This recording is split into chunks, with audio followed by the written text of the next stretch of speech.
We are following some developing news from southern Ontario. Police have made several arrests in connection with a series of smash and grabs at more than 24 jewelry stores earlier this year. The CBC's Nama Weingarten is following this story. She joins us now from police headquarters in Oakville, Ontario. So Nama, police say there are more suspects at large. What more do we know? Yeah, Arthi, police initially said they got 7 people, but an 8th was just arrested last night, and they're saying they're still looking for more. In this investigation, they're calling Project Pinnacle.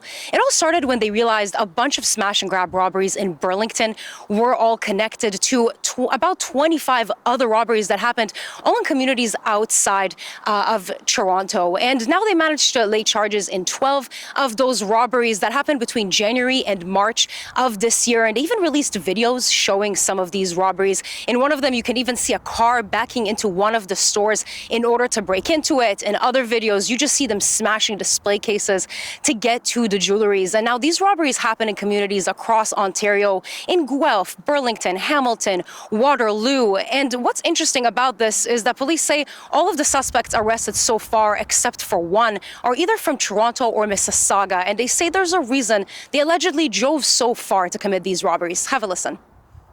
You look at malls that have close access to highway exits and entrances, allows for a quick escape. And the reality is that you can come out to other communities and commit crimes in unsuspecting malls. You know, I really feel bad for the patrons and the business owners who have to, deal with this type of violence. We're so very fortunate that no one was hurt during these offenses.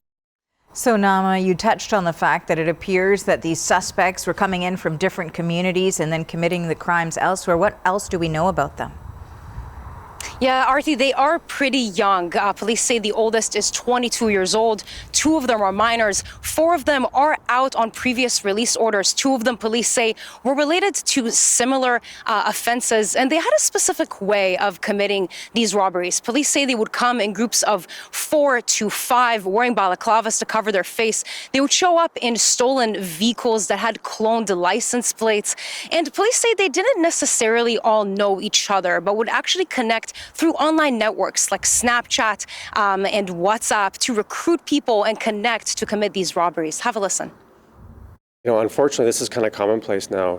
A lot of, home invasions and carjackings, auto thefts are done in this manner. It helps de-identify some of the actors involved. It helps insulate some of the criminal element. And it brings in people that are greedy, that want to make some money by committing crimes. And so I can't speak specifically on this specific, these 8 cases in terms of who was responsible, but we do know that is how the ecosystem of crime is being perpetrated nowadays. Now, police say some days they would actually rob more than one store in what they call a spree. And some stores they actually went to more than once just in these short few months. Police say that they estimate they robbed about $500,000 worth of jewelry. They did manage to recover some of it, but police say suspects in these cases typically quickly pawn it or melt it down. And just as for why it took them so many robberies to actually find these suspects, police say they didn't want to solve these cases in silo and wanted to build a strong case to take down this entire network. And again, they are saying that there are more suspects out there. Thank you for the latest on this. That is the CBC's Nama Weingarten in Oakville, Ontario.